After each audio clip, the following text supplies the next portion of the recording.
I still remember the exact moment my phone rang that morning. I was standing in front of the mirror in my parents' house, straightening my tie for the third time. My hands were shaking, not from nerves about marrying Sophia, but from pure excitement. My younger brother was cracking jokes behind me. My father kept checking his watch. Everything was perfect. Then my phone buzzed on the dresser. The caller ID read, Halden Pierce, Director of Operations. My stomach dropped. It was 8:47 a.m. on a Saturday. My wedding started at noon. I stared at the screen, my thumb hovering over the red decline button. But years of conditioning, years of fear, made me answer. Marcus, I need you in the office. Now. His voice was sharp, clipped. No greeting. No acknowledgement. Sir, it's my wedding day, I said quietly. My brother stopped laughing. I'm aware. But we have a crisis. If you're not here in 30 minutes, don't bother coming back Monday. The line went dead. I stood frozen, phone in hand, still wearing my wedding suit. My father grabbed my shoulder. Marcus, you're not seriously considering this. But I was. Because Halden had done this before. Not to me but to others. Cancelled vacations with a single email. Demanded weekend work during family emergencies. Fired people for saying no. I thought about Sophia waiting at the venue in her dress. I thought about our guests arriving. I thought about my job, our mortgage, the promotion Halden had dangled in front of me for months. I have to go, I whispered. My brother exploded. Are you insane? My father just shook his head, disappointment written across his face. I grabbed my keys and walked out the door. I didn't look back. I couldn't. The drive to the office felt like a funeral procession. I kept my phone face down on the passenger seat. It buzzed 6 times. I knew it was Sophia. I couldn't answer. What would I even say? When I pulled into the parking lot at 9:31 a.m., I sat in my car for 2 full minutes, gripping the steering wheel so hard my knuckles turned white. I walked into the building still wearing my full wedding suit. The security guard at the front desk did a double take. Big day, Marcus? He asked with a confused smile. I didn't answer. I just kept walking toward the elevator, my dress shoes clicking against the marble floor. When the doors opened on the 5th floor, I saw Halden standing near the conference room, coffee in hand, smiling. Not a stressed smile. A satisfied one. There he is, he announced loudly. The man of the hour. Several directors turned to look at me. I saw their eyes widen when they noticed my suit. Halden gestured toward the conference room. Let's go. Crisis briefing. You're presenting. My throat tightened. I followed him inside. He didn't say another word about my wedding. He didn't apologize. He just opened his laptop and started the meeting like it was any other Saturday. For the next hour, I stood at the front of the room presenting quarterly projections that could have easily waited until Monday. Halden interrupted me constantly, asking questions he already knew the answers to. He was performing. Asserting dominance. Proving a point. Halfway through the presentation, Halden leaned back in his chair and smirked. Nice suit, Marcus. Little overdressed for a Saturday, don't you think? A few people chuckled nervously. My face burned. I kept talking, kept clicking through slides, kept pretending my heart wasn't breaking. What I didn't know was that someone in that room was recording everything. Jenna, one of the junior analysts, had her phone angled under a folder on the table. She captured every word, every mocking smile, every cruel comment Halden made about my commitment issues and priorities. When the meeting finally ended at 11:43 a.m., I checked my phone. 17 missed calls. 12 texts. The last one from Sophia read, "Don't come back today." I stared at the message until the screen blurred. Then I walked to the bathroom, locked myself in a stall, and broke down. I sobbed so hard I couldn't breathe. My wedding had started 13 minutes ago and I wasn't there. I sat on that cold tile floor in my wedding suit and realized I had just made the worst decision of my life. I didn't leave the office until 2:14 a.m. Halden kept finding reasons to keep me there. Just one more thing, Marcus. By the time I got home, I was exhausted. The apartment was dark and silent. I found Sophia asleep on the couch, still wearing her wedding dress. Mascara streaks stained her cheeks.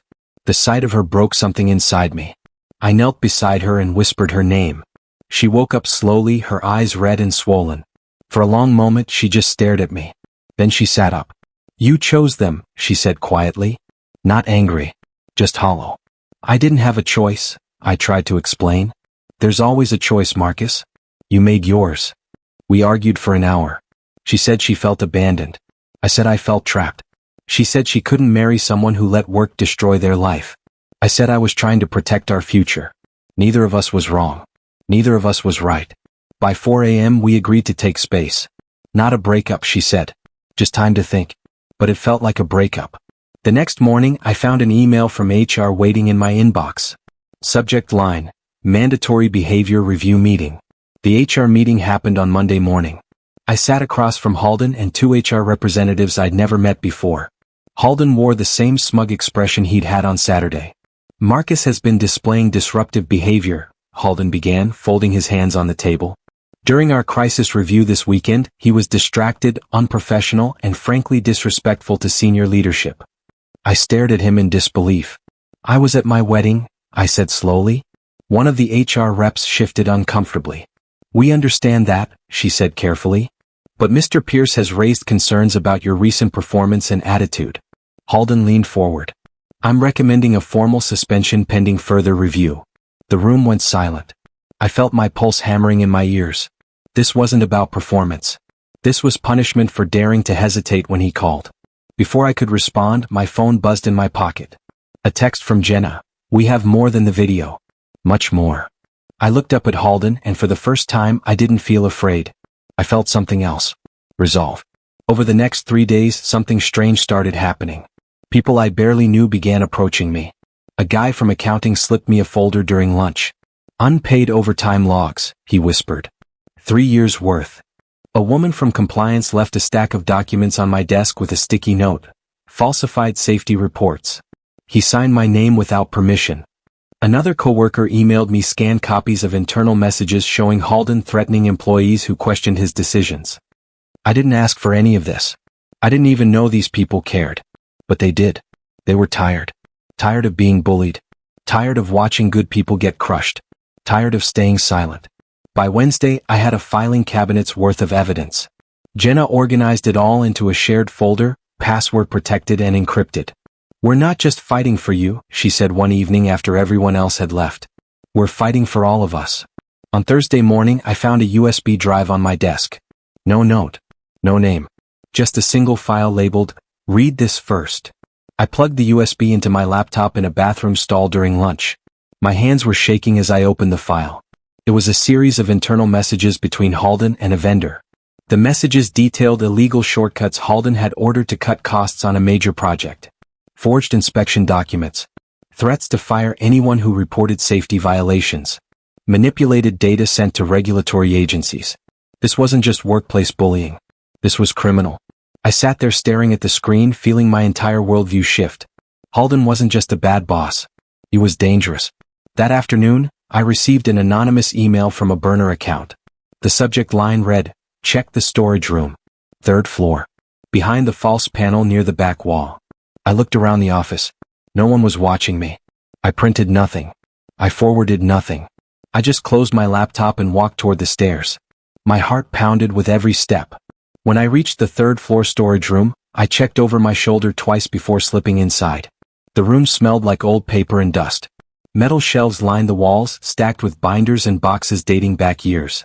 I found the back wall and started pressing against the panels. On the 5th try, one shifted. I pulled it open. Behind it was a narrow gap filled with old binders. I pulled one out and flipped it open. Inside were documents I wasn't supposed to see. Signatures that didn't match the names beneath them. Expense reports with inflated numbers. Internal emails showing Halden had been covering up misconduct for years, long before I even joined the company. Some of the signatures were clearly forged. I took photos of everything with my phone, my hands trembling so badly I had to retake half of them. I was about to leave when I heard footsteps. The door opened. Halden walked in. Our eyes met. For a split second, neither of us moved. Then he smiled. "Looking for something, Marcus?" My mind went blank. Every excuse I'd ever prepared for moments like this vanished. I could feel the weight of the binders behind the false panel, the evidence burning against my back like a spotlight. Halden stood in the doorway, blocking my only exit. His expression wasn't angry. It was curious, like a cat that had cornered a mouse and was deciding whether to play with it first. I forced myself to stay calm. My heart hammered so loud I was certain he could hear it. "Yeah, actually," I said, keeping my voice steady even though my throat felt like sandpaper. "HR asked me to pull some onboarding files from last quarter. Thought they might be back here." I gestured vaguely at the shelves, trying to look casual. trying to look like someone who belonged. Halden's eyes narrowed. He took a step inside, the door closing slightly behind him. The room suddenly felt much smaller. Onboarding files are kept in the digital archive now, he said slowly, each word deliberate. Have been for 2 years. My stomach dropped, but I kept my face neutral. I know, I replied, forcing a confused frown. But they said some older physical copies might still be here. Something about a new hire from 2019 whose paperwork got flagged during an audit. Guess I was wrong. I shrugged and moved toward the door. Halden didn't move out of the way immediately. We were less than 3 feet apart. I could smell his cologne, see the slight twitch at the corner of his mouth. He was calculating, deciding. After what felt like an eternity, he stepped aside. I walked past him toward the door, every muscle in my body tensed, expecting him to grab my shoulder at any moment. My phone felt like a brick in my pocket, heavy with the photos I'd just taken. Evidence that could destroy him. Evidence he would kill my career to protect. I reached the hallway. The fluorescent lights felt too bright after the dim storage room. I took 3 steps, then 4. Freedom was just ahead. Marcus. His voice stopped me cold. I turned slowly, preparing another lie, another excuse. Halden stood in the storage room doorway, hands in his pockets, head tilted slightly. That same curious expression. Be careful where you go looking for things, he said quietly. You might find something you're not ready to handle. The threat was unmistakable. Not loud or aggressive. Just a simple statement of fact. I nodded once, not trusting my voice. Then I turned and walked away, forcing myself not to run. I made it to the stairwell before my legs started shaking. I gripped the railing and took 3 deep breaths, trying to steady myself. My phone buzzed in my pocket, making me jump. For a terrifying second, I thought it might be Halden. But when I pulled it out with trembling hands, I saw Sophia's name. The message read, "We need to talk tonight. If you still want us." I stared at those words as I descended the stairs. Everything was falling apart and coming together at the same time. My marriage hung by a thread. My job was a ticking time bomb. And in my phone, I carried evidence that could either save me or destroy me completely. I didn't know which yet. My hands didn't stop shaking until I reached my car. Even then, I sat in the parking lot for 10 minutes, watching the building's entrance, making sure Halden hadn't followed me. Making sure this wasn't the moment everything came crashing down. When I finally felt safe enough to drive, I pulled out of the lot and headed toward the cafe where Sophia wanted to meet. Behind me, the office building grew smaller in my rearview mirror. But I could still feel Halden's eyes on me. Watching. Waiting. Knowing something had changed. We met at a small cafe 3 blocks from our apartment. Sophia was already sitting at a corner table when I arrived. She looked tired. Beautiful but exhausted. I sat down across from her, and for a long moment, neither of us spoke. I love you, she said finally. But I can't marry someone who lets work destroy their life. I nodded. I'd expected that. I know I messed up, I said quietly. But it's not just about Saturday. It's about every late night, every canceled plan, every time you chose fear over us. She was right. I had been choosing fear. Fear of losing my job. Fear of confronting Halden. Fear of standing up for myself. He's been abusing people for years, I said. I have proof now. Evidence of illegal activity, fraud, threats. I'm going to take him down. Sophia looked at me, really looked at me for the first time in days. Then do it, she said. Not for me. For you. She reached across the table and squeezed my hand. I'll be here when you're ready. But you have to fight for yourself first. The next morning, I did something I should have done months ago. I started applying to other companies. Within a week, I had 3 interviews lined up. One of them was with a competitor, a firm known for treating employees like humans instead of machines. The interview went better than I expected. They were impressed with my project management background and my technical skills. At the end, the hiring manager leaned forward. We'd like to make you an offer, he said. But we need to see a portfolio of your work. Something that demonstrates your expertise. Can you have that ready in 4 weeks? I nodded. Absolutely. I left that office feeling lighter than I had in months. I had an exit plan. A real one. But I wasn't leaving quietly. Not anymore. That night, Jenna called me. People are getting bolder, she said. They want to leak the wedding video. I hesitated. The video was damning. But it was also risky. If Halden found out who leaked it, he'd retaliate. Not yet, I said. We need more time. Jenna sighed. Okay. But people are ready, Marcus. We're just waiting for you to say when. The next week, Halden announced surprise performance audits for the entire department. Everyone knew what it really was. A witch hunt. He was trying to find the people who were turning against him. The audits were brutal. He interrogated employees one by one, asking invasive questions about their loyalty, their communication with coworkers, their opinions on company leadership. Several people broke down in tears. One guy quit on the spot. Morale collapsed.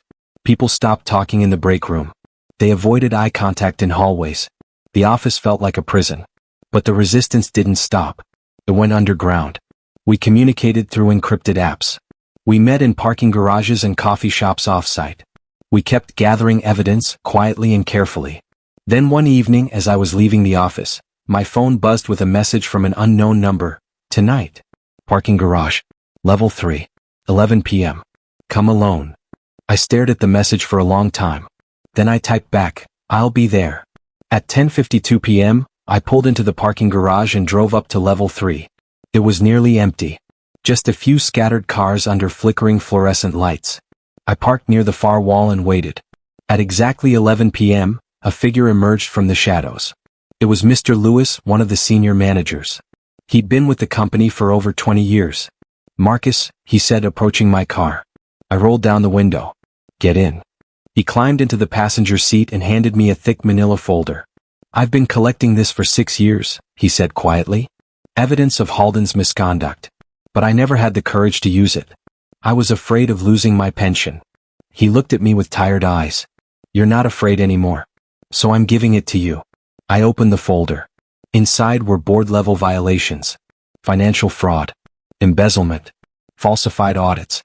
This wasn't just fireable. This was criminal prosecution material. Why now? I asked. He smiled sadly. Because I'm retiring next month. And I refuse to leave this place in his hands. Suddenly, headlights swept across the garage. A car was coming up the ramp. Lewis's face went pale. That's Halden's car. Go, Lewis hissed. Now. I shoved the folder under my seat and started the engine. Halden's car was still 2 levels below but climbing fast. I pulled out of the parking spot and drove toward the exit ramp on the opposite side. My heart hammered in my chest. I kept my headlights off until I reached the street. Behind me, I saw Halden's car pull onto level 3. I didn't wait to see if he spotted me. I just drove. When I got home, I locked the door and spread the contents of Lewis's folder across the kitchen table. Sophia came out of the bedroom, saw the documents and sat down beside me. We read for hours. Bank statements showing Halden had siphoned company funds into personal accounts. Emails where he threatened to destroy the careers of anyone who questioned him. Audit reports that had been altered before being sent to the board. This is enough, Sophia said quietly. This is enough to end him. I nodded. But before I could do anything with it, my phone buzzed. The wedding video had leaked. And it wasn't me who leaked it. I opened Twitter and saw the video everywhere. It had been posted from an anonymous account, but the footage was crystal clear. Halden mocking me in the conference room. Me standing there in my wedding suit, humiliated. The audio was sharp. Every cruel word. Every laugh. Within 2 hours, it had 200,000 views. By morning it was over 2 million. News outlets picked it up. Think pieces were written. People were furious. My phone exploded with notifications. Friends I hadn't spoken to in years were texting me. Strangers were sending messages of support. Sophia held my hand as we watched the number climb. Who leaked it? She asked. I shook my head. I don't know. Later that morning Jenna called. It was me, she said. I couldn't wait anymore. People needed to see who he really is. I wasn't angry. I was terrified. Because I knew what Halden would do. Sure enough, at 9:47 a.m., Halden stormed into the office screaming. Who did this? He roared. Who betrayed me? No one answered. People just stared at their computers, silent and defiant. By noon, clients were calling to cancel contracts. Investors were threatening to withdraw funding. Employees were refusing to work under Halden. The company was in flames and everyone knew who had lit the match. The board called an emergency meeting. I wasn't invited. But Halden was. I watched through the glass conference room walls as he paced back and forth, phone pressed to his ear, gesturing wildly. He looked panicked, desperate. At 2:30 p.m. he barged into my cubicle. Fix this, he hissed. You're the only one who can stabilize the clients. Call them. Smooth this over. Now. I looked up at him calmly. No. His face went red. Excuse me? I said no, I repeated. I don't work for you anymore. He leaned over my desk trying to intimidate me. You'll never work in this industry again. I'll make sure of it. I smiled. A real smile. You're not in a position to make threats anymore, Halden. His mouth opened but no words came out. I reached into my bag and pulled out a printed copy of everything. The folder from Lewis. The USB files. The forged documents. I placed it on my desk between us. The board's getting this in 5 minutes, I said. You should probably call a lawyer. Halden's face drained of color. He stared at the folder like it was a bomb. You don't know what you're doing, he whispered. Actually, I do, I said. I'm ending this. He tried to grab the folder but I pulled it back. Security's already been notified, I said. Touch me and you'll have assault charges added to everything else. For the first time since I'd known him, Halden looked afraid. Not angry. Not arrogant. Afraid. He stumbled backward and left without another word. I watched him disappear down the hallway. Then I walked to the executive floor and handed the folder directly to the board chair. She flipped through the first few pages, her expression darkening with every line. How long have you had this? She asked. A week, I said. I wanted to make sure everything was documented properly. She nodded slowly. We're convening an emergency session tonight. You'll need to be there. I left her office feeling lighter than I had in months. When I got back to my desk, Sophia was waiting in the lobby. She'd taken the afternoon off. I kissed her, and for the first time in weeks, it didn't feel like we were broken. The emergency board session started at 6 p.m. I sat at the end of a long table surrounded by executives I'd only ever seen in company newsletters. Halden arrived 20 minutes late, still wearing the same arrogant expression he always had. He didn't know what was coming. The board chair opened the meeting. We've received credible evidence of financial misconduct and fraud. Mr. Marcus will present his findings. Halden's smile faltered. I stood and connected my laptop to the projector. For the next 40 minutes I walked them through everything. Forged signatures. Embezzled funds. Falsified safety reports. Threats made to employees. Every document. Every email. Every lie. Halden tried to interrupt 3 times. Each time the board chair silenced him. By the end the room was dead silent. The board chair looked at Halden with cold fury. Security, she said quietly. Escort Mr. Pierce from the building. Effective immediately. Halden's face went white. You can't do this, he stammered. I built this department. No, I said. We built it. You just took credit. 2 security guards entered the room. Halden screamed as they led him out. This isn't over. Also, you'll all regret this. The door closed behind him. And just like that he was gone. The office erupted the next morning. People were crying, hugging, cheering. Someone brought champagne. Jenna hugged me so tightly I could barely breathe. You did it, she whispered. We did it, I corrected. Sophia showed up at lunch with flowers. She kissed me in front of everyone and I didn't care who saw. For the first time in years, the office felt like a place where people actually wanted to be. Later that afternoon, the CEO called me into her office. Marcus, I want to offer you Halden's position, she said. Director of Operations. Full authority. Significant raise. I stared at her, stunned. A week ago this would have been a dream. But now, sitting in that chair, I realized something. I didn't want it. I appreciate the offer, I said slowly. But I'm turning it down. Her eyebrows lifted. May I ask why? Because I'm tired of saving a company that never saved me, I said. I need peace, not power. She studied me for a long moment, then nodded. I respect that. I left her office feeling free. 2 days later, I received an offer letter from the competitor I'd interviewed with. The salary was double what I'd been making. Full remote flexibility. Generous benefits. A signing bonus. I accepted immediately. Sophia cried when I told her. Happy tears this time. You're really leaving? She asked. We're really leaving, I said. Time for a fresh start. But the story wasn't over yet. The wedding video had gone fully viral. Millions of views. News segments. Think pieces on workplace abuse. People started a crowdfunding campaign without asking me. Give Marcus and Sophia the wedding they deserved, the page read. Within 3 days, strangers had donated over $40,000. I stared at the number in disbelief. People care, Sophia said, scrolling through the comments. They really care. Messages poured in from people sharing their own stories of toxic bosses, of standing up, of walking away. I became an accidental symbol of something bigger. One evening, my phone buzzed with a new message. The name made my stomach drop. It was from Halden. The message read, "Can we talk? Please. I need your help." I stared at the screen for a long time. Sophia looked over my shoulder and shook her head.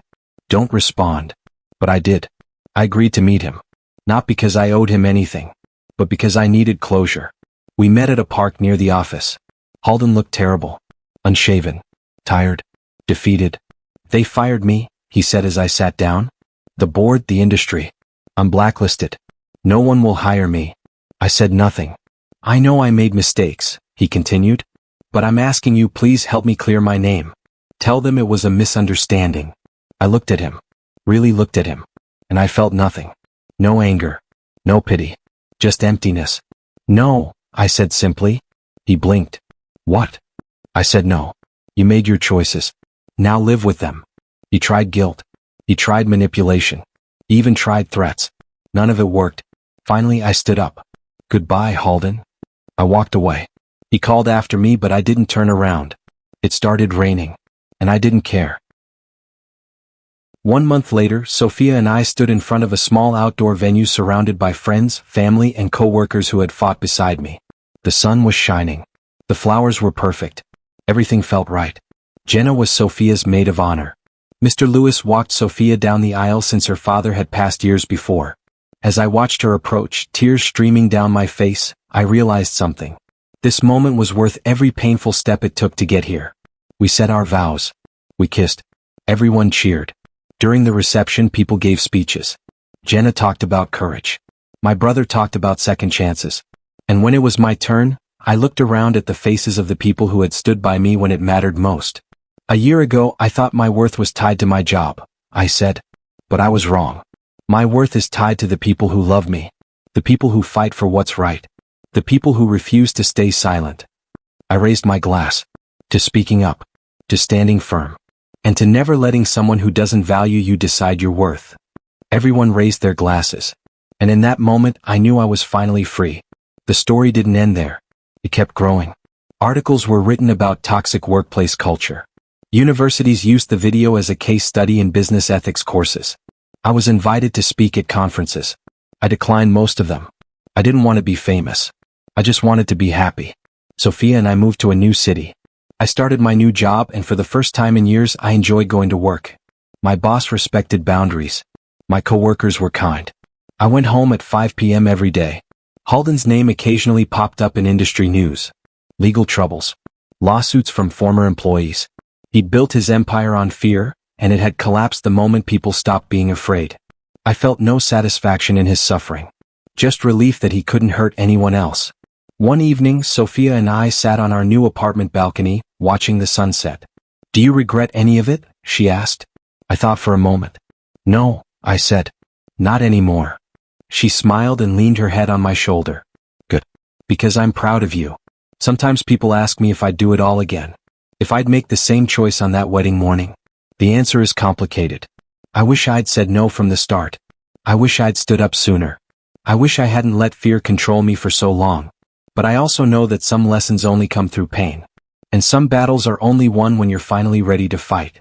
Today I'm in a job I love. I'm married to the woman who stood by me even when I didn't deserve it.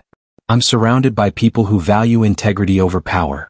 Halden is a distant memory, a cautionary tale I share when young professionals ask me for career advice. Never let anyone convince you that your job is more important than your life, I tell them. And if they try, walk away. There's always another job. But there's only one you. As I sit here now, writing this story down, I think about that morning in front of the mirror. The scared man in the wedding suit who answered the phone when he should have let it ring. I wish I could go back and tell him what I know now. That courage isn't the absence of fear. It's doing what's right even when you're terrified. That justice doesn't always come quickly, but it comes. And that sometimes, the best revenge is simply refusing to let someone else define your worth. I chose wrong that morning. But I chose right every day after. And in the end, that made all the difference.